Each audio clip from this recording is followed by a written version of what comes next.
Bonjour à tous et bienvenue sur Crypto Signal. Aujourd'hui, une vidéo plutôt axée sur le fondamental. Faut-il acheter Bitcoin? Faut-il vendre Bitcoin? Quels sont les avantages, les inconvénients de la situation actuelle, du setup actuel? Donc ça sera pour le sujet. On fera bien sûr, comme d'habitude, l'analyse fondamentale, l'analyse technique et l'analyse de sentiments, donc liquidité sur Bitcoin. Allez, intro.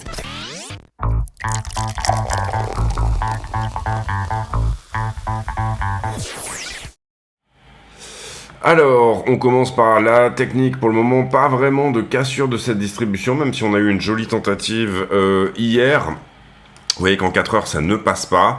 Cela dit, on est peut-être sur le bon chemin pour, à minima, casser ça et peut-être se retrouver sur la distribution supplémentaire. Pas vraiment d'autre chose à dire, si ce n'est que sur la 1 heure, on n'a pas eu grand-chose. C'est plutôt intéressant de regarder en 15 minutes. Vous voyez qu'en intraday, on avait montré ces deux niveaux-là. Et on avait dit que si on s'affranchissait de ce niveau-là, probablement retour en haut de range, c'est plus ou moins ce qu'on a eu. Derrière, refus sur le 15 minutes supplémentaire ici en haut de range.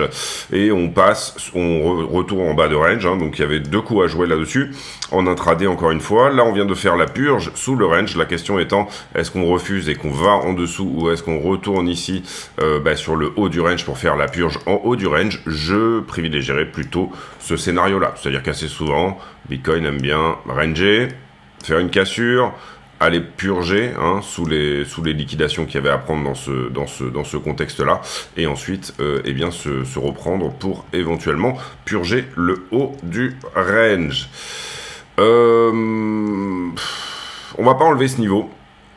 On va considérer qu'auparavant il était résistance et que désormais auparavant il était résistance, oui, et qu'il va à nouveau jouer comme résistance. Donc on va pas l'enlever pour le moment, mais je pense que là pour le coup on peut imaginer que BTC vienne à revenir en haut. Attention, c'est le week-end, on va pas s'attendre à des mouvements extrêmement violents là tout de suite, mais pourquoi pas, voilà, venir grinder tranquillement 62 000, ça pourrait vraiment se mettre en place comme ça. Ether contre Bitcoin. On se focus ici sur le 4 heures. Pour le moment, ça tient plus ou moins son momentum à la hausse. Toujours pas de cassure de cassure de la structure, hein. Qu'est-ce qu'il y a de joli là-dedans? Qu'est-ce qu'il y a de pas nécessairement très joli? D'abord, on n'a pas tendance, je trouve, en tout cas, à faire quelque chose de très impulsif ici. Vous voyez qu'on est plutôt en train de se foutre dans un biseau. Ce qui voudrait peut-être pouvoir dire, finalement, correction plus importante, hein. Sous-entendu, je retourne en bas du biseau pour sortir tous les longueurs qu'on a accumulées. Vous comprenez que quand on fait une montée larvée comme ça et qu'on vient grinder tous les shorts qui sont au-dessus de la structure, hein, ici on grind, au bout d'un moment on s'épuise et on vient chercher les longues. À voir s'il y a une très bonne nouvelle sur Ethereum qui sort. Je ne serais pas trop étonné à ce que éventuellement Ether, en tout cas au vu de la gueule de cette structure là, nous donne un flush supplémentaire. En général, un biseau comme ça, on cherche soit le bas de la vague 2, soit le bas de la figure. Bon, on va voir ici, mais la montée est larvée. Voilà, c'est ça qui est pas très bon pour Ethereum. Sous-entendu, on a une impulsion, on a quelque chose d'assez correctif ici, hein, c'est la même chose mais dans l'autre sens. La montée se fait de manière assez corrective. Pour le moment, le momentum n'accélère pas. Vous voyez qu'on reste un peu sur la même droite à la montée. Pourquoi pas se dire qu'éventuellement, on va refuser une nouvelle fois sur le 1 heure qui est ici, 0,057, et revenir prendre tout le monde sur le 0,051. C'est-à-dire un Ether qui nous donne ça, et ensuite on a le vrai mouvement. À voir. En tout cas, c'est larvé, c'est pas très joli à la poussée. Sur Ether contre le dollar, ce qu'on peut voir, c'est qu'on n'arrive pas à s'affranchir de la distribution du moment. Ici, vous le voyez, cette trend là qui nous repousse pour le moment. Même chose, on vient chercher plutôt les longues. Par contre, effectivement, montée un petit peu larvée. Donc attention ici. Ce qu'on pourrait éventuellement voir comme une structure de conso. C'est-à-dire j'ai une impulsion, ça ne pousse pas sur la récupération, on n'arrive pas à casser la distribution, donc attention éventuellement à ne pas reproduire la même vague tout simplement, c'est-à-dire ici A, B et C, ou en tout cas 1, 2, 3, 4 et 5 pour cette descente. Pour le moment en tout cas, on est plus ou moins positionné sur quelque chose qui ressemble à 1, 2, 3, 4, éventuellement une dernière 5, retour ici sur le bas, hein, qui nous emmènerait vers 3200. Et là, pour le coup, on pourra venir prendre éventuellement cette structure qui, pour le coup, est plutôt bearish.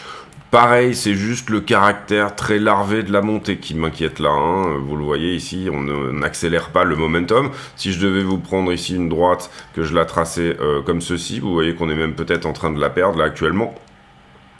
Donc ça laisse penser éventuellement eh bien, à reproduire cette vague-là, l'impulsion vers le bas qui s'était faite juste avant la correction, hein, typiquement une sorte de bear flag. Ici, ça nous donnerait une revisite des 3000, pourquoi pas, cette zone-là. Le creux qui est ici, d'accord?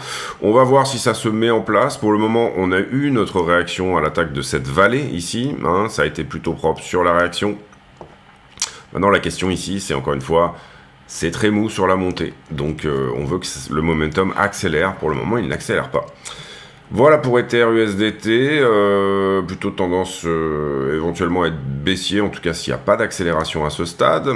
Les alts contre BTC, c'est un petit peu la même config que Ether, même si on a eu une jolie pulse ici. On va dire 1, 2, 3, 4, pourquoi pas une petite 5 qui viennent revisiter un peu ces eaux-là.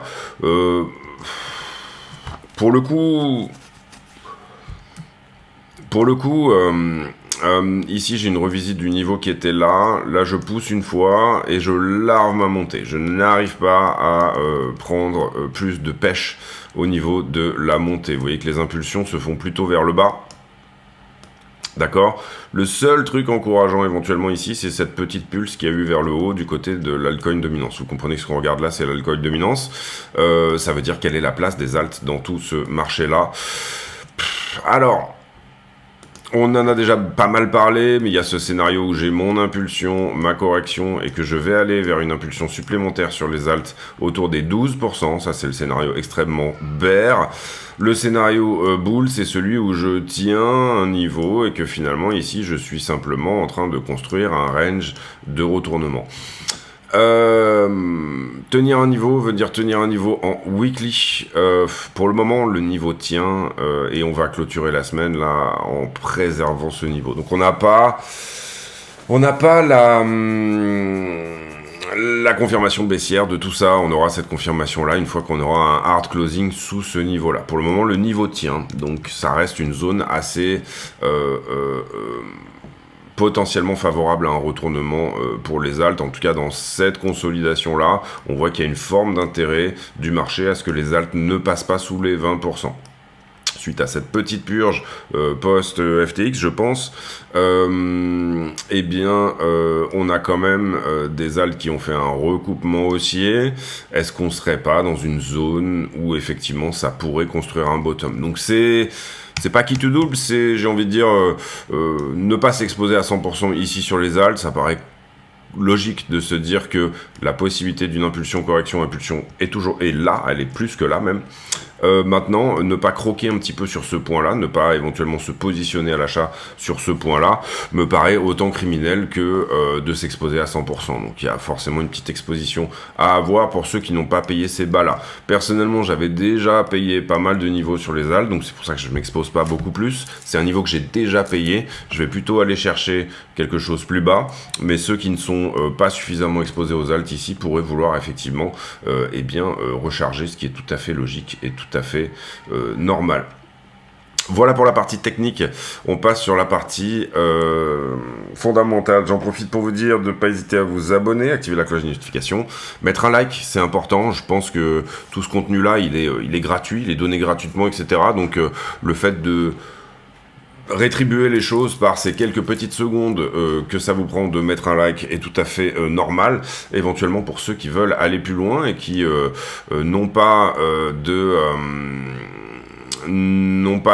cherchent à ouvrir un compte sur Bluffin. N'hésitez pas à passer par le lien de la chaîne qui vous proposera d'économiser un petit peu sur vos frais de trading, mais également qui vous permettra d'avoir des vidéos supplémentaires. Et je rappelle que tous les bénéfices de la chaîne sont reversés à Mécénat Chirurgie Cardiaque. On continue sur le Fonda. 11, on est sur une zone neutre en ce moment sur les ETF. C'est ni des entrées ni des sorties. C'est quelque part autour des 10 millions. Ça reprend pas non plus excessivement fortement, mais voilà. Demande d'un ETF spot sur Solana. On ira le voir ici. Et personnellement, j'aurais préféré des vecteurs un peu plus institutionnels que Solana. On voit ici quand même que les ETF sont extrêmement orientés retail, c'est-à-dire même les nouvelles propositions, les nouvelles sorties, etc. sont extrêmement orientées retail. On va voir ici, encore une fois, si Solana va être accepté en tant que ETF. Vous voyez que Vanek a déposé hier et 21 Shares a également déposé à son tour. Et on peut estimer qu'il y aura un peu plus de clarification aussi, mais ça, on va aborder ça dans le sujet du jour. Lido qui en revanche a été considéré comme une security et qui a perdu 13% suite aux accusations de la SEC comme quoi c'était effectivement une security. C'est du stacking hein, et on avait retiré le stacking sur Ethereum des ETF donc effectivement on pouvait peut-être s'y attendre. Ça a également ensuite fait écho au fait que la SEC a attaqué Consensus en justice. Ici, il faut comprendre que il a été droppé toutes les questions par rapport à Ethereum. La SEC avait droppé une Wells Notice. Une Wells Notice, ça veut dire attention, je vais te faire un procès. Elle avait droppé ça contre Consensus, qui est, je le rappelle, le créateur de MetaMask. Et là, c'est une vraie attaque en justice qui va se faire, mais probablement sur d'autres protocoles, entre guillemets. C'est-à-dire que ça ne sera pas Ethereum, mais ce sera plutôt la partie éventuelle stacking, etc., qui sera mise en cause. Là où c'est intéressant, c'est que Coinbase propose du stacking Ethereum, etc., toutes ces choses-là. Est-ce qu'il va y avoir un procès contre Coinbase, qui est quand même désormais le chouchou hein, des exchanges américains, puisque custody pour les ETF, etc., ou alors est-ce qu'on va passer à côté de ce genre de choses? Pour le moment, on attaque plutôt ce qui est décentralisé que ce qui est réellement centralisé en tout cas. Les OTC Desk qui ont repris pas mal de BTC sur cette grosse conso de 2 mois. Notamment, vous le voyez ici, depuis les 56 000 $, et bien finalement, les OTC Desk, OTC c'est over the counter, c'est-à-dire tous ceux qui vont accumuler du BTC pour pouvoir le vendre off-market. Pourquoi on regarde énormément ça? Parce que sur les ETF spot, les BTC sont achetés over the counter. Le soir à la clôture, si vous voulez toute la journée, BTC évolue comme une moyenne, et le soir à la clôture, on fait le compte de donc une moyenne qui suit le spot, hein, et le soir à la clôture, on fait le compte de combien de BTC il faut acheter pour que les choses se mettent en place. Donc ici, vous comprenez que par exemple, des sorties globales de 11,8 millions veut dire qu'il va falloir acheter cette nuit, hein, c'était vendredi, donc d'ici lundi matin, 11,8 millions de BTC à des OTC Desk. En l'occurrence, ils étaient plutôt vides dernièrement, et là, depuis 56 000 $, vous voyez que désormais, ils ont à peu près 275 000 bitcoins dans les mains. Je dis ça, je dis rien. C'est ça, 200... Ouais, c'est ça, de 300 000. Allez, on va dire 300 000.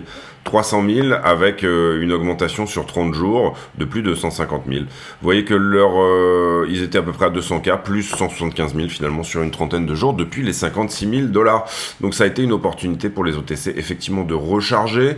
On estime qu'il y a potentiellement un prix d'achat qui se trouve à peu près au milieu, c'est-à-dire autour des 64, 65K. Hier, j'ai pas fait de vidéo, mais il y a eu une grosse clôture d'options ici. On a dû terminer autour des 60 000.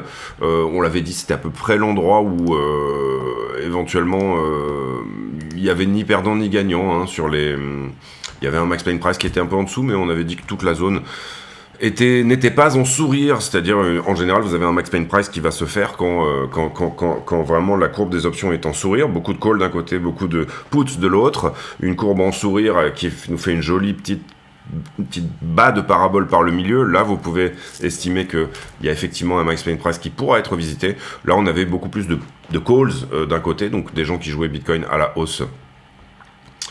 Et je me suis trompé, excusez-moi, j'ai parlé de 11 millions, mais on n'a pas fait de vidéo hier. Vendredi, donc hier, il y a eu 73 millions et non pas 11 millions. Les S1, la SEC, la SEC qui demande au S1 de faire un nouvel aller-retour. Donc en fait, elle a fait des commentaires sur l'ETF Ethereum Spot. Elle a fait des commentaires. Elle a dit vous revoyez votre copie et vous me la renvoyez une nouvelle fois. Est-ce que d'ici 3 jours, on avait parlé du 2 juillet pour une acceptation des ETF ETH Spot, d'ici 3 jours ça pourra être fait. Ça s'était fait très rapidement sur BTC, en tout cas le dernier aller-retour, on va dire que début juillet en tout cas cette dernière demande pourrait éventuellement être logique si les retours se font rapidement, si on voit les S1 revenir d'ici donc 30 juin, 1er juillet, d'ici lundi, il est possible que ça soit approuvé mardi. On continue sur la news avec alors que le monde a vu Biden se détériorer, les démocrates l'ont ignoré. Je ne sais pas si vous avez regardé le débat. Moi, je l'ai regardé. J'ai regardé 45 minutes. Sur l'heure et demie, j'ai regardé les premières 45 minutes. J'ai pas tout regardé. Mais c'est vrai que notre ami Biden, il est pas forcément en état. Plusieurs possibilités là-dedans. Soit il continue à lui faire des piqûres et à lui changer la couche et on le renvoie sur la scène. Soit ils se rendent compte que c'est vraiment ils vont se prendre une claque et que là du coup ils le remplacent pour des raisons médicales. C'est possible. Maintenant, qui le remplacerait ? À ce moment-là, peut-être Kamala Harris, pourquoi pas d'autres personnes à l'investiture démocrate. En tout cas, en ce moment, alors je sais plus où c'était, mais on a des cotes de paris, et ce qui nous donne quand même un sentiment un petit peu sur ce qui se passe, des cotes de paris qui sont plutôt sur le fait qu'il y aura une grosse défaite pour Biden. Campagne contre Tether, attention à ça, il s'agit d'une association de consommateurs qui s'appelle Consumer Research qui disent attention, Tether sera probablement le nouveau FTX, etc. Donc pas mal de lobbying qui va dans ce sens, lobbying qu'on pourrait voir éventuellement être posé par 2 grosses boîtes américaines, puisque Tether est plutôt aux Bahamas, et d'ailleurs attention à ça, ne vous surexposez pas à Tether, effectivement il y a certaines choses qui sont de l'ordre de zone d'ombre. Mais on peut y voir éventuellement une poussée de la part de Circle, donc USDC, donc BlackRock, donc Coinbase. Circle, c'est BlackRock et Coinbase ensemble. On peut y voir éventuellement aussi une poussée de la part de Ripple qui a lancé son stablecoin dernièrement. Là, on l'a dit, aller-retour pour les S1 Ethereum, procès sur Consensus, on en a parlé également. Apparemment un procès contre Binance également. Ici, on passe Bloomberg qui nous parle également du désastre du débat de Biden. On va pas non plus ici faire trop dans le... ici, on nous parle de l'Iran, MarketWatch. Biden qui dit « Je peux faire ce travail-là » alors que les marchés du pari mettent plutôt la chance d'une réélection au plus bas. Et hier, qu'est-ce qu'on a eu ? À part les options, on a eu le PCE, il était littéralement au consensus, c'est-à-dire que 0,1, vous le voyez ici, et 0,5, 0,4, très légèrement au-dessus sur le personal income. Les personal spendings, très légèrement en dessous, mais en ce qui concerne vraiment les prix, on était tout pile au consensus pour chacune des datas qui est sortie hier. Donc on a très largement confirmé le CPI, on va dire mitigé, qu'on avait eu pour le mois de mai. CPI du mois de juin, on fera le calcul demain, je pense, ou le 1er juillet, en ce qui nous concerne, sur ce qu'on pense avec le CPI, mais a priori, on serait plutôt sur un slot où le prochain CPI devrait être plutôt pas mauvais. Je dirais pas bon, mais pas mauvais non plus. Un petit peu comme le dernier. Ensuite, je crois qu'on avait déjà regardé un petit peu 3,1 autour du 25 janvier. Il nous manquait une semaine, on va attendre la data de cette fameuse semaine, mais on ira voir éventuellement ce que ça peut donner pour la suite. Le sujet du jour, je mets en pause une petite seconde.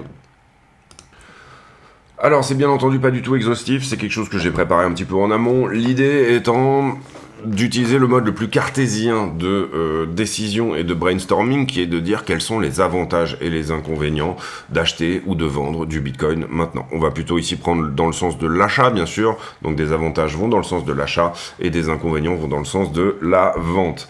J'ai pris ici plusieurs secteurs, enfin plusieurs secteurs, oui, sa narration autour du Bitcoin qui me paraissent importants actuellement. Et puis, on pourra éventuellement faire vivre un petit peu ce dossier, lui rajouter des deadlines, etc. Là, je vous ai préparé ça vraiment rapidos. Mais l'idée, en fait, c'est, encore une fois, quand on brainstorm, en général, on fait un tableau plus-moins, et puis on se dit, c'est la manière la plus cartésienne et la plus rationnelle, eh bien, de réfléchir à un contexte macro. On parle pas ici d'action de prix, encore une fois, on s'en fout. L'idée, c'est plutôt vraiment en termes de slot fondamental, l'endroit où on est fondamentalement, est-ce qu'il est intéressant ou pas d'acheter du BTC. Institutionnalisation du Bitcoin. D'une certaine manière, oui, on a des avantages, c'est l'entrée des ETF et d'autres vecteurs. Dommage qu'on n'ait pas eu la possibilité pour les banques d'acheter directement du Bitcoin physique aux États-Unis. Il y a eu un veto par rapport à ça. Ça aurait été encore mieux.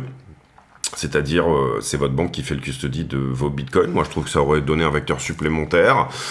Pour le moment, c'est plutôt les ETF, c'est plutôt BlackRock qui a plutôt bien joué sa carte dans ce sens-là, puisqu'il y a probablement un lobbying qui leur permet de garder quelque chose d'hégémoniaque.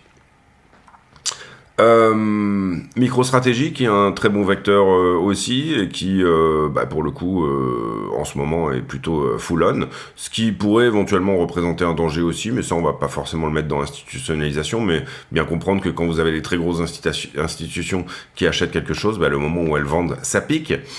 Et puis, vecteur d'investissement également sur les mineurs, c'est-à-dire on a quand même eu des mineurs qui ont surtout vis-à-vis, et on en parlera après, des élections, qu'il y a plutôt peut-être un coup à jouer sur les mineurs également. On commence à avoir des banques qui effectivement veulent proposer, alors ça c'est plutôt worldwide, c'est plutôt dans le monde dans son ensemble, mais on commence à avoir des banques qui commencent à proposer des expositions crypto intéressantes, des sociétés, puisqu'on parle de l'institutionnalisation, là je sais pas, Deutsche Telekom, ce genre de choses qui commencent à dire tiens ça pourrait être intéressant de rentrer là-dessus. On avait eu 2-3 autres sociétés également qui ont dit qu'elles rentraient un petit peu sur le modèle de MicroStrategy, je me rappelle plus des noms, mais du Bitcoin dans leur trésorerie, c'est-à-dire plutôt que de garder du dollar, je vais acheter du Bitcoin, ce qui est tout à fait le modèle de MicroStrategy. Avec en plus pour MicroStrategy une dilution des actionnaires qui permet d'acheter du Bitcoin. Là, ça va un petit peu plus loin, mais d'une certaine manière, oui, on voit une certaine forme d'institutionnalisation. Maintenant, sur ce que je dirais par rapport aux inconvénients, d'abord, je mets un iota, je mets un peut-être sur... En fait, on a le vecteur pour les institutionnels pour investir, mais on n'a pas non plus une entrée des institutionnels qui est incroyablement incroyable. Pourquoi ça ? On l'avait dit, BlackRock l'avait dit, et pas mal de monde l'avait dit. Oui, on a des grosses entreprises qui ont effectivement acheté du Bitcoin, mais c'était des entreprises qui étaient déjà intéressées par le marché à ce moment-là. Donc manque de nouvel intérêt. On a plutôt des entreprises qui ont peut-être même vendu du spot pour finalement se mettre sur les ETF parce que le fait de faire leur custody, le fait de procéder leurs propres clés, etc. n'était pas nécessairement très intéressant pour eux à ce stade. En tout cas, moi, c'est ce que je pourrais voir personnellement. Et BlackRock nous avait dit que 80% des entrants sur les ETF, 80% en nombre d'entrants, attention, il ne s'agit pas des volumes, mais en nombre d'entrants, étaient plutôt des self-directed investors, c'est-à-dire des investisseurs qui font eux-mêmes leurs propres décisions d'investissement. Ça veut dire que c'est du retail quand même, et ça veut dire aussi que d'une certaine manière, on n'est pas dans la vague encore d'adoption institutionnelle qu'on aimerait voir, pour voir le prix, bien sûr, monter jusqu'à 200, 300 000 $, etc. Il va falloir qu'il y ait quand même plus que du retail. Donc en soi, sur cette institutionnalisation, je dirais que la carte est là, les vecteurs sont là, c'est comme si vous aviez une belle voiture pour faire le 0 à 100 en 100 km/h, mais que finalement, pour le moment, vous attendez une sorte de feu vert. Donc, on a une très jolie Lambo qui est à l'attente, mais pour le moment, il n'y a pas le... Alors, il y a eu, attention, avec même assez peu de nouveaux entrants, il y a eu une très belle action de prix, ce qui voudrait dire que s'il y avait vraiment des nouveaux entrants qui arrivaient, sous-entendu institutions et une nouvelle vague retail, qui n'était pas là avant, à ce moment-là, ça pourrait partir très fort parce que les carnets d'ordre sont vides. Mais également, et par ailleurs, on a quand même ce sentiment qu'on reste un petit peu entre nous. Donc ça, c'est plutôt dans les contre l'institutionnalisation. Donc en soi, je dirais pour l'institutionnalisation, les pros, c'est que les avantages, c'est que tout est prêt. Les inconvénients, c'est que ça part pas encore. D'accord, je le vois vraiment comme ça. Même depuis, on va dire, les 30 000 $, 1 x 2 sur BTC, c'est plutôt des gens qui étaient déjà dans la crypto et qui ont poussé leur levier, hein, qui ont essayé de pousser la manette des gaz. Mais là, on est plutôt en train de burner au feu que de réellement faire le 0 à 100. 0 à 100 000, 0 à 100, 0 à 200 000 en moins de X secondes. Par contre, si ça part, ça peut partir très fort parce que tout est prêt, tout est là pour que ça soit le cas. Nouvelle demande des ETF qui a quand même plutôt bien absorbé la vente des mineurs post-halving. Pour le moment, en tout cas, c'est joli. Hein. Je veux dire, on n'a pas eu une correction non plus post-halving qui a été incroyable.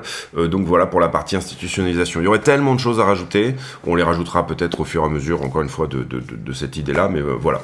En ce qui concerne la législation, eh bien, il y a les élections en novembre, et les élections ont montré, en tout cas, que Bitcoin était d'une certaine manière un enjeu électoral, faisait partie du débat, et on a finalement un Donald Trump qui s'est plutôt érigé comme le président pro-crypto. Ça oblige Biden à essayer de suivre un petit peu quand même sur cette narration-là. On l'a vu sur la libération d'Assange, hein, Trump avait dit « je vais libérer Assange si je serai élu », et Biden a libéré Assange juste avant même qu'on parle de tout ça. Donc est-ce que là, dans ce petit slot de l'été, il va pas y avoir des choses un peu pro-crypto qui vont sortir? Alors attention, le procès contre Consensus, le fait que l'IDO soit considéré comme security, etc., ne va pas trop dans ce sens-là. Et ici également, finalement aux États-Unis, on voit que la législation va être faite par le juge et non pas par le Congrès. Les États-Unis fonctionnent beaucoup comme ça, on laisse un procès se faire, le procès se fait, ça crée une jurisprudence qui crée une forme de nouvelle loi. C'est le juge qui devient force de législation. Le Congrès ici, on a eu à aucun moment une volonté du Congrès de dire bon ça c'est une security, ça c'est une commodity. Non, on va plutôt se baser sur la jurisprudence du test de Howey. Test de Howey, j'avais expliqué un petit peu comment ça fonctionne, mais qui en gros veut dire qu'il y a de l'investisseur passif, et en l'occurrence on le voit sur XRP, d'où le procès est sorti que finalement post-ICO, il n'y avait pas eu d'investisseur passif, entre guillemets, c'est-à-dire tout ce qui s'est échangé en XRP sur les exchanges n'était pas une security. Par contre, en revanche, au travers de leur ICO, XRP aurait dû, et c'est pour ça qu'ils vont payer une amende, aurait dû remplir ses papiers au niveau de la SEC. Donc, tout cela, et nul n'est censé ignorer la loi, hein. C'est pas à la SEC de venir dire à telle ou telle entreprise vous devez remplir tel ou tel papier chez nous. La SEC dit tout simplement la jurisprudence c'est le test de Howey, vous n'avez pas ici été mis en conformité avant, c'est pour ça qu'XRP va payer une amende qui petit à petit est en train de baisser au travers des échanges comme peau de chagrin, mais en gros je pense que XRP est quand même une des narrations qui a un petit peu mis un coup sur la tête au bullrun précédent. On aurait pu, s'il y avait eu une législation de facto faite par le Congrès, etc., pousser beaucoup plus fort. Et en soi, finalement, les attentes d'avec le juge, etc., et toutes ces choses-là, nous ont peut-être mises dans un slot un peu différent. Bien sûr, dans la législation, les inconvénients, c'est Gary Gensler, qui, si Trump était élu, et on a vu dans le fondamental juste avant que c'est en train de monter pour Trump la sauce, alors attention parce que aux États-Unis il y a des tas de choses qui peuvent arriver. Mais en soi, un Trump élu voudrait dire un Gary Gensler viré, voudrait dire que Trump effectivement nous avait dit que il veut que les derniers bitcoins qui sont minés soient minés aux États-Unis, donc ça irait plutôt dans le sens des actions de mineurs de bitcoin américaines. On a vu d'ailleurs qu'il y a un pari qui est en train de se mettre en place du côté des mineurs, qui consiste à dire que en fait le risk-reward est intéressant d'investir sur les marathons, Riot, CleanSpark et compagnie, Core Scientific. Le risque est intéressant de s'exposer là-dessus en cas de victoire de Trump depuis qu'il a dit effectivement toutes ces choses-là. Et bien sûr, en Europe, Sur législation, est-ce que la réglementation MiCA ne va pas tuer le bébé dans l'œuf en ce qui concerne l'Europe, puisque vraisemblablement, utilisation de stablecoins européens, etc. On a une réglementation MiCA qui doit être mise en place là actuellement, mais on ne sait pas comment elle va être mise en place, ou en tout cas comment ça va se comment toutes ces choses-là vont se goupiller. C'est-à-dire qu'on a peut-être fait un petit peu trop vite. Au niveau de l'Europe, on a peut-être surlégiféré et on se retrouve dans un slot où finalement ça va être compliqué de mettre en place les choses selon la timetable qu'ils ont sortie. Le contexte géopolitique, bien sûr, on a une multipolarisation du monde qui est en train de revenir. Je pense que c'est relativement évident maintenant, avec les BRICS d'un côté et le monde occidental de l'autre, et le Sud au milieu. Enfin, finalement, c'est un petit peu je pense qu'on peut voir les choses comme ça, avec 3 blocs. Mais en soi, est-ce qu'il n'y aurait pas besoin d'une monnaie neutre ?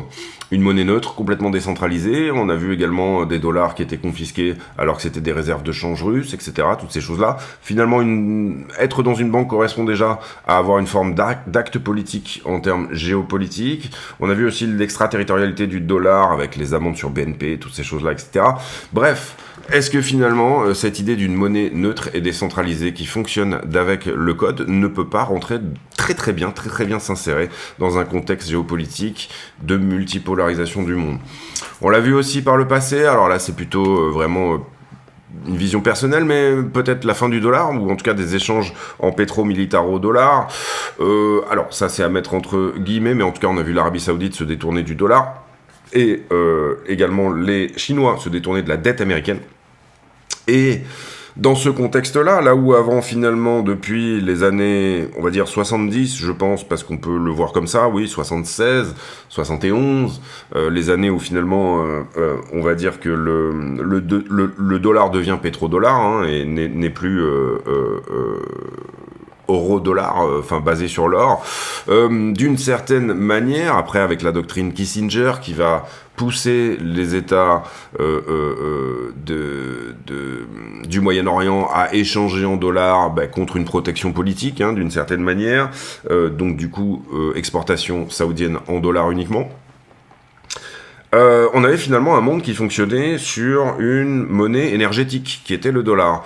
Est-ce qu'on n'est pas aussi dans un slot où petit à petit, l'énergie de demain, et ça va au point suivant, cette évaluation monétaire pourrait se faire au travers d'une évaluation monétaire, parce que moi je vois beaucoup Bitcoin comme ça, c'est-à-dire une évaluation monétaire. Qu'est-ce qui fait le prix du Bitcoin ? En grande partie, en tout cas, c'est le prix des semi-conducteurs, les ASICs, mais également le prix de l'électricité. C'est ce qui fait le coût de revient pour miner un Bitcoin. Et est-ce que dans le monde de demain, l'énergie de demain et la monnaie de demain ne pourraient pas être basées sur l'électricité et le prix des composants électroniques, avec l'intelligence artificielle, toutes ces choses-là, etc. Il y aura toujours du pétrole, bien sûr, mais en soi, je trouve que c'est un paradigme intéressant pour essayer de comprendre le géopolitique actuel et essayer de comprendre pourquoi Bitcoin pourrait être effectivement... Il y a beaucoup de gens qui avaient réfléchi à cette idée d'une monnaie énergétique. Pourquoi ? Parce que si l'énergie explose, la monnaie va exploser, ça va moins impacter, on va dire, tous les pays, on va dire les pays émergents par rapport à ceux qui ont besoin d'énergie, ou les producteurs d'énergie par rapport à ceux qui ont besoin. Théoriquement, ça devrait réguler un peu les choses. L'idée d'une énergie régulée par l'électricité et les semi-conducteurs est excessivement intéressante. Maintenant, dans les inconvénients du contexte géopolitique actuel, vous avez cette idée que il va y avoir une bataille pour leur propre monnaie, et ça c'est relativement évident. Donc probablement, on le voit en ce moment avec des taux d'intérêt qui sont très hauts sur le dollar, malgré un risque dette qui est énorme, 34 trillions de dettes au niveau des US. Il faut bien comprendre que les US prennent 1 trillion de dettes tous les 100 jours au taux actuel, d'accord ? 1 point sur les taux correspond à plusieurs centaines de milliards dépensés chaque mois. Et je voyais notamment d'ailleurs pendant le débat entre Biden et Trump, Biden à un moment donné parlait d'une mesure, notamment l'imposition des plus riches, qui pourrait rapporter 500 milliards sur 10 ans. 500 milliards sur 10 ans, si vous le mettez en adéquation avec le service de la dette. Combien ça coûte aujourd'hui aux États-Unis d'être autant endetté? Encore une fois, on prend 1 trillion tous les 100 jours. À quel moment voulez-vous qu'une mesure qui rapporte 500 milliards sur 10 ans soit un game changer pour rembourser la dette? Ça n'en est pas une, d'accord? Il s'est passé quelque chose à un moment donné. En France, c'était la loi Rothschild, qui disait que la Banque de France ne pouvait plus prêter à taux zéro à l'État français. Hein, ça a dû se faire à ce moment-là via de la dette privée uniquement. Et c'est à ce moment-là que, bien sûr, toutes les dettes explosent. À partir du moment où vous cumulez des intérêts, c'est tout à fait logique. Donc en soi, sur ceux du dollar ou pas, à 5%, en tout cas, ça devient intéressant. Même si les États-Unis font défaut, ça me rapporte quand même 5% d'être en dollars. Et finalement, en ce moment, on voit que la demande pour les pays très peu endettés n'a pas explosé pour autant. Les pays émergents qui sont très peu endettés, en ce moment même, on le voit par rapport aux marchés financiers. On va dire que vous avez les marchés émergents d'un côté, les États-Unis de l'autre, les marchés émergents qui sont moins endettés, hein, en tout cas ça c'est un fait, et finalement en termes de performance des actions sont très exactement à un plus bas depuis 50 ans. C'est-à-dire que aujourd'hui, ça fait 50 ans que les marchés émergents n'ont pas autant été sous-évalués par rapport à ce que propose le dollar. Donc moi, personnellement, j'ai plutôt tendance à, du coup, m'exposer sur les marchés émergents, bien sûr, mais en soi, on n'est pas à l'abri d'un sursaut du dollar, et je vous invite par rapport à ça à aller voir éventuellement les travaux de Russell Napier qui nous dit que les États-Unis vont suivre la marche de ce qu'avait suivi le Japon. Le Japon est également, en ce moment, le Nikkei a fait un ATH il y a pas très longtemps, il y a 1 ou 2 ans, mais là on voit que ça commence à sentir le roussi pour le Japon. Le Japon avait commencé son quantitative easing à peu près entre 15 et 20 ans avant les États-Unis. Est-ce qu'il n'y a pas une dernière vague pour les États-Unis du 15 ou 20 ans? C'est une bonne question. Et la fin d'un empire qui passe souvent par une guerre civile ou une guerre mondiale. Alors ça, vous dire si c'est un avantage ou un inconvénient pour Bitcoin, je ne sais pas comment Bitcoin pourrait se sentir en temps de guerre. En tout cas, si on le considère comme une réserve de valeur comme l'or, il pourrait très bien s'en sortir. Si on le considère comme une action technologique avec le risque qu'il y a autour, il pourrait très mal s'en sortir. Le contexte macro, on n'est probablement pas très loin d'une baisse des taux, ce qui en général est plutôt, en tout cas sur les dernières années, et quand je dirais sur les dernières années, je dirais plutôt depuis le Covid, sincèrement, la baisse des taux a plutôt profité à Bitcoin. Et là, retour à la géopolitique, le contexte macro, multipolarisation, etc., qui pourrait effectivement être prolifique pour BTC.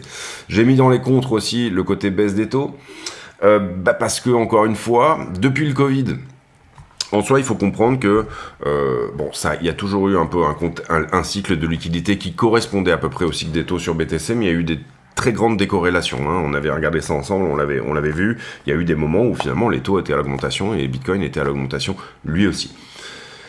D'autre part, depuis en tout cas le crash Covid, Bitcoin avait crashé. D'accord. En soi, il faut bien comprendre qu'il s'était extrêmement bien repris derrière, mais en soi, une pandémie mondiale, une inflation à 2 chiffres, etc., et toutes ces choses-là, iraient plutôt dans le sens d'une appréciation de Bitcoin. Et là, en l'occurrence, Bitcoin, pendant ce crash-là, c'était excessivement corrélé à tout ce qui était action américaine. Donc depuis, il y a une corrélation qui existe. Tout simplement parce que vous réglez vos machines à ce moment-là, on va dire ça, on va faire très simple, l'algorithme que vous utilisez pour déterminer quelle va être la corrélation de Bitcoin, vous allez le corréler encore plus. Aujourd'hui, on dit quel asset est corrélé avec quel autre. Bitcoin a extrêmement suivi l'idée de l'inflation, entre guillemets, plus d'inflation égale un Bitcoin qui diminue.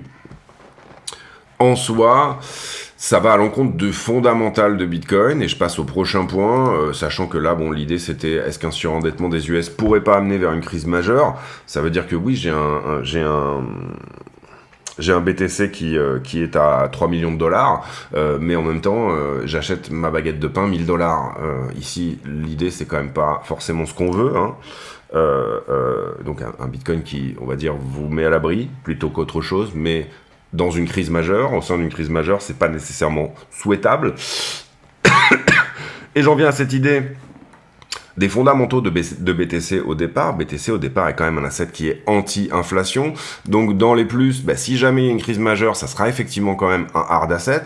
Si jamais les banques font faillite, etc., BTC n'a pas besoin de banque pour fonctionner. Il n'a même pas en soi réellement besoin d'électricité. Même si vous coupez l'électricité pendant 3 jours, vous la remettez, les transactions vont très exactement redémarrer au point où elles s'étaient arrêtées, contrairement aux banques où il y aura peut-être, s'il y a un blackout, plus ou moins d'autres choses. Et encore une fois, dans les inconvénients, c'est cette idée qu'en ce moment, BTC est corrélé avec le S&P et Nasdaq. Donc on n'a pas la visibilité sur le fait que les fondamentaux anti-inflation de Bitcoin vont réellement fonctionner si on part dans un monde, on va dire, ultra-inflationniste. Quand je dis ultra-inflationniste, c'est cette idée que un surendettement aux US ne pourrait se résoudre que par un debasement, par une perte de pouvoir d'achat énorme sur le dollar. Cette idée de la République de Weimar, ou ce que vous voulez, à un moment où c'est assez facile de payer votre dette, puisque plus rien ne vaut rien, enfin, tout vaut très cher, entre guillemets, et que donc, du coup, vous allez fumer les banques, c'est les banques qui sont perdantes dans ce genre de contexte-là, tout simplement, vous allez fumer les banques en les payant avec de la monnaie de singe, c'est-à-dire, vous êtes tellement surendetté que vous dévaluez votre monnaie littéralement pour pouvoir accéder au paiement, etc. Donc, on peut prendre l'idée éventuellement des États-Unis qui sont sauvés par le FMI, ça serait complètement fou, mais on voit quand même ici des petites choses qui sont pas extrêmement rassurantes se mettre en place. Est-ce qu'il reste 15 ou 20 ans aux États-Unis devant eux pour pouvoir continuer à avoir entre guillemets le leadership, ou entre guillemets, en tout cas, ce qu'on peut voir ici là-dedans, et pour moi c'est très important de le comprendre, c'est que un empire, je mets en pause une seconde. Un empire, en général, il va pas décliner. Il va pas décliner flèche comme ça, d'accord ? On le voit, par exemple, auparavant, vous aviez... finalement, c'était les derniers, avant les Américains, c'était les Anglais. Et avant eux, c'était les Français. Avant les Français, c'était les Hollandais, qui étaient la première monnaie du monde, etc. et toutes ces choses-là.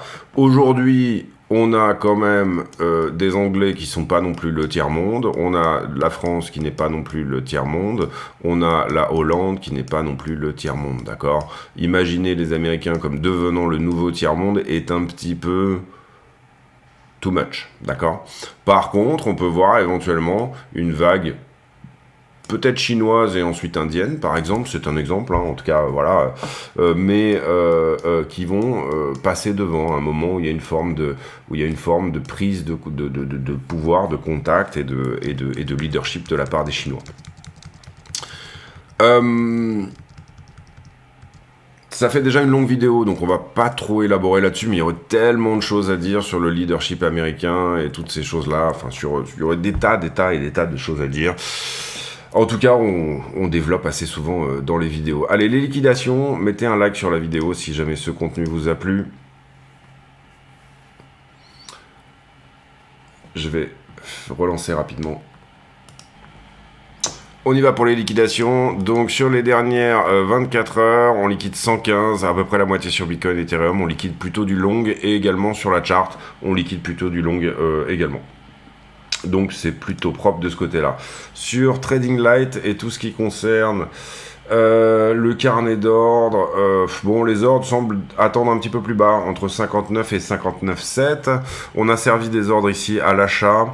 J'ai pas énormément d'ordres à la vente, en tout cas avant 63. Il y en a, mais ils sont pas énormes. Donc voilà, ça reste... relativement neutre sur ces zones. Derrière, on est venu prendre le point de longue qu'on avait mis en avant. Comment ça s'est fait ? Ici, j'ai plutôt un prix qui descend, un funding qui descend, jusque là où j'ai l'inverse. Donc j'avais du short ici dans cette structure-là. Donc on peut estimer qu'il y a un petit peu de short au-dessus de la structure. Et... ensuite, on se reprend ici plutôt dans le bon sens. Voilà, open interest qui est stable. Pour moi, pas trop de long en bas, même s'il doit y en avoir, bien sûr, mais pas d'anomalie en tout cas. Ça, j'aime bien, les spreads repassent positifs. Moi, j'aime bien quand les spreads sont positifs Ça souligne une certaine force des longueurs, ou en tout cas une certaine force des dérivés en longue, qui veut dire que peut-être les institutions recommencent à se positionner dans ce sens-là. Vous voyez qu'on a eu des spreads négatifs depuis, finalement, à peu près ce moment-là.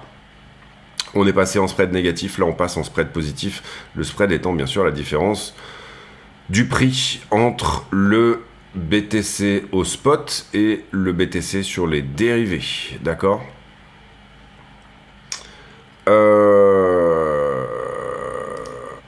On y va pour les liquidations sur iBlock. On est en week-end, hein, donc on va pas s'attendre à des trucs incroyables.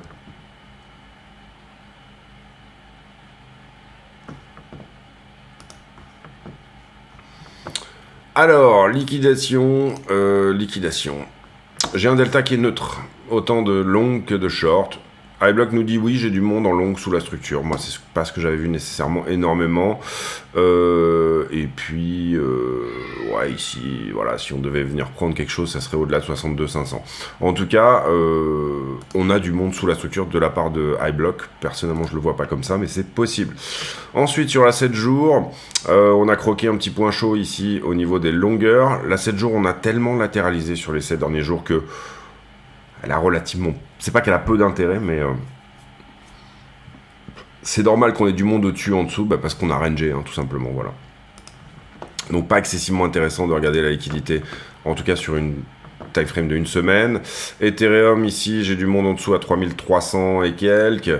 J'ai du monde au-dessus à 3005. C'est un peu la même vision des choses que hier. Il n'y a pas grand-chose qui a bougé même depuis hier. Et même chose sur la 7 jours où on est quand même dans une zone excessivement neutre. Donc en liquidité, on n'a pas énormément d'infos aujourd'hui. On retourne sur le prix. On fait la conclusion de cette vidéo. Alors... En soi, on est venu chercher sous le range, en tout cas en petite TF ici. On peut éventuellement se dire que désormais il va falloir aller chercher au-dessus. Qu'est-ce qui me gêne un petit peu là-dedans ? C'est qu'on est en week-end déjà, donc je pense plutôt qu'on va sortir de tout ça par le côté. En tout cas pour ce week-end, hein, qu'on va pas s'attendre à quelque chose d'incroyable, enfin en tout cas à la continuation de ça. Pour le moment, le momentum est bon, vous voyez qu'il est pas excessivement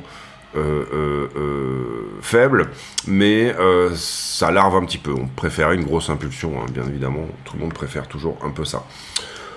Attention à cette résistance ici, encore une fois, autour des 62 100.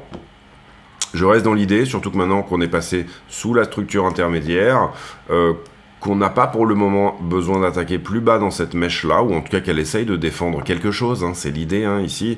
Vous voyez qu'on a du monde qui est rentré long là-dedans, qui essaye de défendre ici, là, c'est bien, on vient défendre, mais en prenant les stops des retardataires. Sous-entendu, si j'ai du retail ici qui était rentré, qui avait placé son stop là, c'est ça qui crée cette petite cascade de liquidation là, mais ça permet à ceux qui étaient positionnés ici, qui ont défendu ici, qui ont défendu là, d'être servis une troisième fois, puisque je vous rappelle que eux, si jamais j'ai bon, si jamais c'est ce que je pense, eux, ils ont le pognon.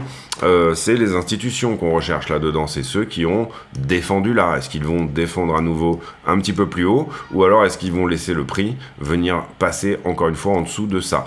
Moi, je considère assez souvent que, comment dire... C'est pas une fatalité en soi, mais que ce genre de mèche est plutôt joli, c'est une jolie défense, d'accord. Donc en général, on va dire quand ce genre de mèche a plus ou moins défendu et est plutôt joli, on va aller chercher l'endroit dans cette structure-là où la mèche a commencé, là où on punit tous les retardataires, d'accord. C'est pour ça qu'assez souvent les points pivots ça fonctionne pas mal. Vous voyez qu'on avait ici un momentum qui était comme ça, derrière il s'est changé en un momentum qui était, admettons, comme ça. Donc, en fait, on vient coucher, comme on larve, et la correction haussière, elle est larvée, on vient coucher cette accumulation au point pivot, sans attaquer nécessairement la mèche. Donc, en soi... Si ça devait en tout cas se reprendre, je trouve que ces endroits-là seraient relativement bons, parce qu'on a puni tous les retardataires à l'entrée. ceux qui sont rentrés dans ces eaux-là, d'accord? Là, ça larve, on essaie de venir les chercher, on liquide les shorts, jusqu'au moment où on a couvert l'imbalance qui était là, et là, boum, on se reprend. Ce que je voudrais voir, c'est quand même que là, on ait un semblant de quelque chose de flat qui tienne, et qu'on vienne casser ce range par le haut. Ici. Donc pour le moment, un caractère plutôt haussier. Maintenant, on a ce caractère haussier depuis presque une semaine maintenant. En tout cas, je veux dire, depuis qu'on a trouvé ici une forme de épaule, tête-épaule, une petite figure de retournement qui nous dit quelque chose. Et vous voyez qu'on est venu quand même enfoncer l'épaule droite de ce mouvement. Donc on est venu chercher plus bas que ça. On a désormais quelque chose qui soit prend la forme d'un W de retournement, soit ne prend aucune forme, hein, c'est-à-dire que on peut tout à fait ici rejeter et venir à décaler en bas. Scénario privilégié pour moi, c'est encore une fois qu'on a vraiment quelque chose à venir chercher au-dessus de ça, 64 500, maintenant pour le moment on ne le fait pas, et pour le moment on a toujours un momentum distributif, on va dire ça comme ça.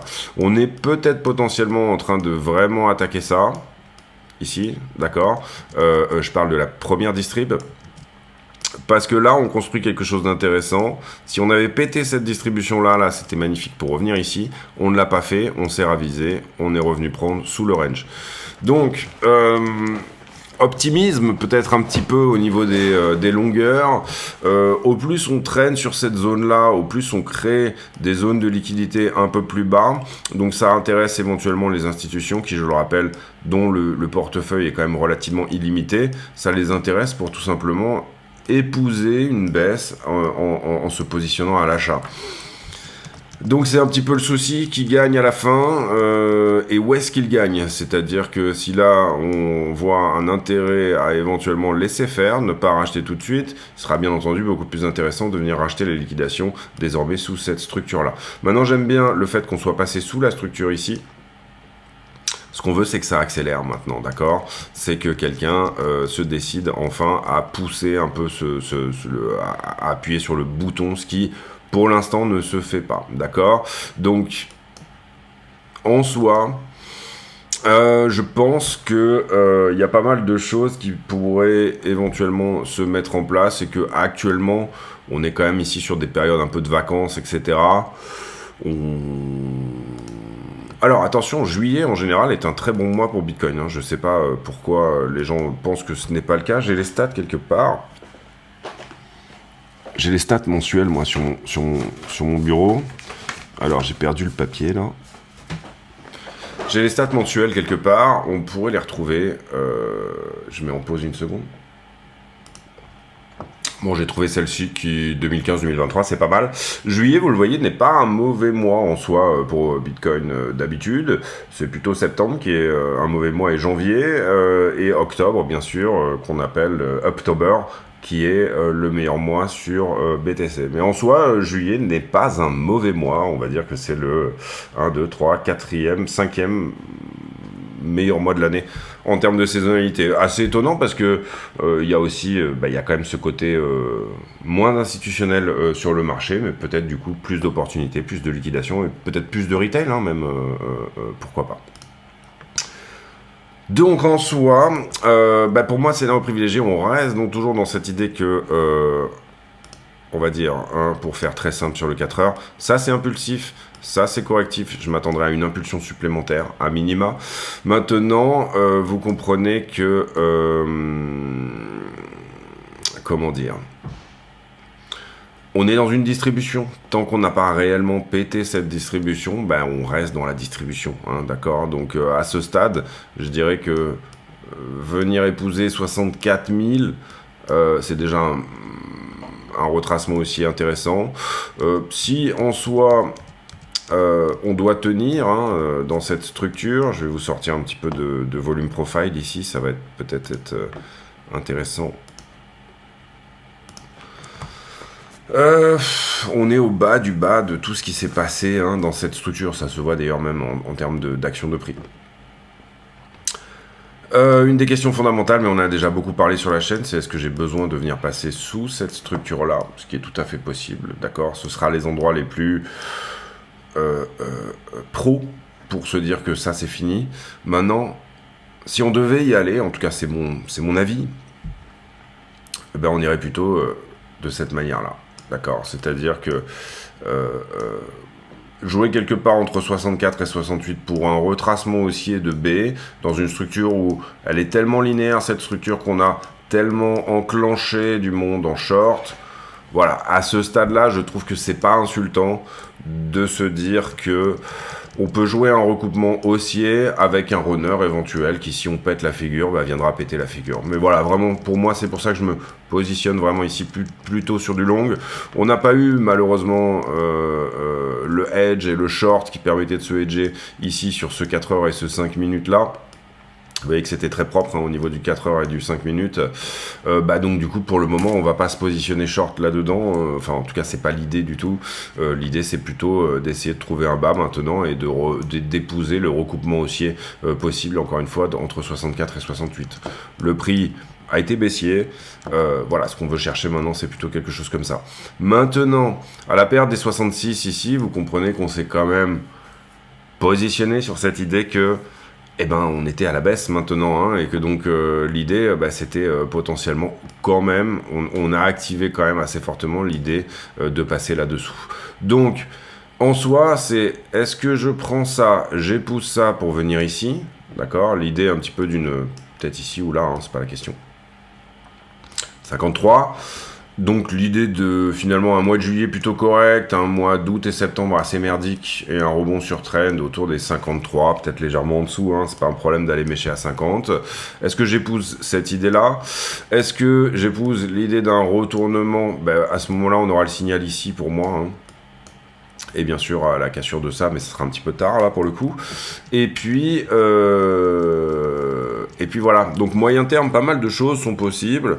Cela dit, je pense quand même que le sweet spot, à l'entrée, je pense quand même que voilà, BTC est sur une zone, et les alts aussi, où il peut être intéressant de jouer un recoupement haussier. Concrètement, si on vient chercher quelque chose là-dedans, c'est les liquidations qui se trouvent au-delà. Maintenant, on a des ETF qui recommencent à être positionnés très légèrement à l'achat, 72 millions. On a eu 3-4 jours à 11 millions, après 7-8 jours de sortie, qui étaient pour moi pas du tout liés à des ventes MTGOX ou autre, ou quoi que ce soit. Pour moi, c'est plutôt le contexte de taux qui va jouer ici, et qu'est-ce que va faire Powell dans les mois et les semaines prochaines. On fera demain ou après-demain toute l'analyse sur l'inflation. J'espère que cette vidéo vous a plu. Encore une fois, l'idée, c'était de temps en temps, j'aime bien faire ça, de faire un petit point sur quelle est la situation. Voilà, c'est un point de situation. Avantages, inconvénients par rapport à telle ou telle narration. Il en manquait certainement des centaines de choses à dire sur cette vidéo. On la fera peut-être évoluer, mais en soi, par moment, ça vaut le coup de tout simplement regarder à la fois devant, mais regarder un petit peu dans le rétro, regarder où est-ce qu'on est, où on se positionne dans sa conduite d'investissement, et du coup de se dire, bon, est-ce que fondamentalement c'est un bon endroit ou pas, d'accord? Et actuellement, vous voyez que bon, il y a des choses qui sont mitigées, mais en soi, si on décorrèle du S&P, déjà, tout va dans le sens de BTC pour moi. C'est-à-dire, s'il recorrèle à son fondamental principal, qui est d'être anti-inflationniste, BTC a tout à gagner dans le contexte actuel. S'il y a une clarification de la législation, etc., on en a parlé bien sûr, mais en soi, encore une fois, en fait, pour moi, Bitcoin est acheté comme un asset anti-inflation. Il est acheté et holdé très exactement pour les bonnes raisons. Par contre, il est tradé pour d'autres raisons, tout simplement parce qu'il a corrélé à court terme, excessivement et énormément. Il a énormément corrélé avec le S&P et le Nasdaq, donc du coup, on est obligé de tenir compte de cette corrélation. Cette corrélation n'est pas cassée en soi, c'est ce qui explique même également la corrélation inverse avec le dollar, etc., toutes ces choses-là. Personnellement, je regarde pas trop le dollar parce que Ça m'intéresse pas énormément. Par contre, parce que pour moi le dollar c'est un panier de devises par rapport au dollar, le Dixie, hein, quand je regarde pas trop le dollar, je parle du Dixie.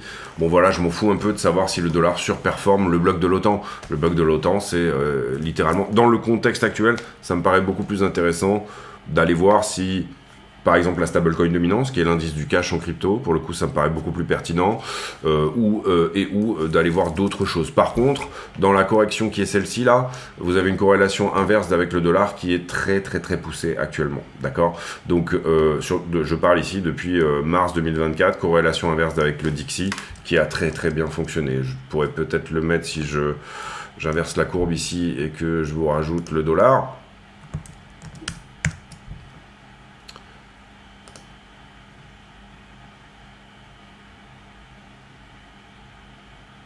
On va faire ça. Alors, j'ai un peu foiré mon truc. Du coup, j'ai réfléchi, mais il fallait pas. Vous voyez que c'est plutôt propre, quoi. On va dire à peu près depuis ici. Je suis à l'augmentation jusque-là, je suis à la diminution jusque-là, je suis à l'augmentation jusque-là. Là, j'ai retourné la charte de BTC, hein, mais c'est pour vous montrer que effectivement, dernièrement, la corrélation avec le Dixie est assez maximale. Donc, qu'est-ce que ça veut dire? Ça veut dire que j'ai un Bitcoin qui est littéralement corrélé aux histoires d'inflation qui sont les siennes. D'accord, ça veut littéralement dire ça. Ça veut dire que tout simplement, en ce moment, l'inflation ne va pas du tout dans le sens des fondamentaux de Bitcoin et qu'il faut en prendre compte, tout simplement. C'est-à-dire que pour le trader, la corrélation inverse avec le dollar, elle est excessivement propre en ce moment. Voilà les amis, j'espère que cette vidéo vous a plu. Si c'est le cas, n'hésitez pas à le dire. Encore une petite heure de vidéo. Il n'y aura pas de vidéo affiliée aujourd'hui. Il n'y aura pas de vidéo affiliée. Par contre, celle d'hier, on a analysé une quarantaine d'altcoins. Donc on a fait 80 altcoins dernièrement, juste tout simplement en 2 minutes, quoi. C'est-à-dire, est-ce qu'on est sur un support weekly ou pas, etc. Quelle est la structure, où est-ce qu'on en est? Je pense qu'on va continuer un petit peu là-dedans pour trouver un petit peu des sweet spots sur certaines altcoins en soi et globalement l'idée initiale de base. On va dire, si vous réfléchissez juste en termes de trading, de liquidité et de range, c'est est-ce que ça c'était suffisant sous le range? Et donc du coup je viens juste revisiter la borne basse, je sors tous les retardataires et là le prix déjà se remet, c'est-à-dire que ceux qui ont défendu là n'ont pas besoin de défendre beaucoup plus que là, surtout qu'ils vont être aidés par les traders de range. Donc est-ce que là j'ai une A, enfin la correction et une impulsion supplémentaire, quelle qu'elle soit, même si elle me donne une B, c'est pas tellement la question. Ou alors, en soi, est-ce qu'on a besoin de passer sous la grande structure? Je pense qu'il n'y a pas beaucoup plus de questions à se poser que ça. Pour moi, tout ça est tellement linéaire qu'à minima, il faudra un retracement aussi à un moment donné. La question, c'est où est-ce qu'on le chope? Tout simplement. Et aussi, pour les trades qu'on avait rentrés là, est-ce qu'on en sort une partie à nouveau?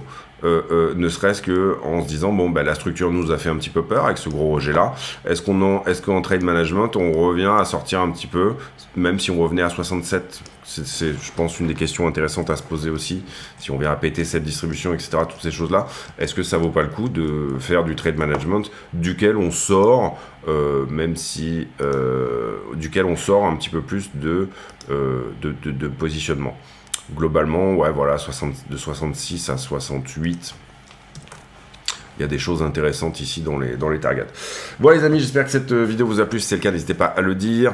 On se retrouve demain pour une nouvelle vidéo. Je vais peut-être profiter du week-end pour répondre à tous les commentaires en retard que j'ai, parce que je suis une feignasse là-dessus et que voilà, j'ai pas nécessairement répondu à tout. En tout cas, je pense que ça fait un bon mois que j'ai pas répondu. J'en suis désolé.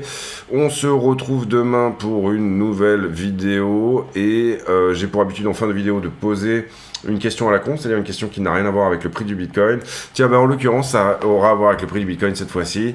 Mettez vos suggestions. On a parlé encore une fois ici de législation, d'institutionnalisation, de monde multipolaire, toutes ces choses-là. Mettez vos suggestions par rapport à ce petit brainstorming qu'on s'est fait sur BTC, enfin que je me suis fait avec moi-même, mais voilà. Faisons-en quelque chose. Faisons-en, oui, faisons-en. Faisons-en quelque chose de collectif et n'hésitez pas dans les commentaires à me dire éventuellement quelles sont pour vous les narrations qui mériteraient d'être ajoutées. Et Dieu sait qu'il en a beaucoup, c'est pour ça que je vous dis que tout ça n'était pas exhaustif. On se retrouve demain pour une nouvelle vidéo, portez-vous bien, à très bientôt, ciao ciao.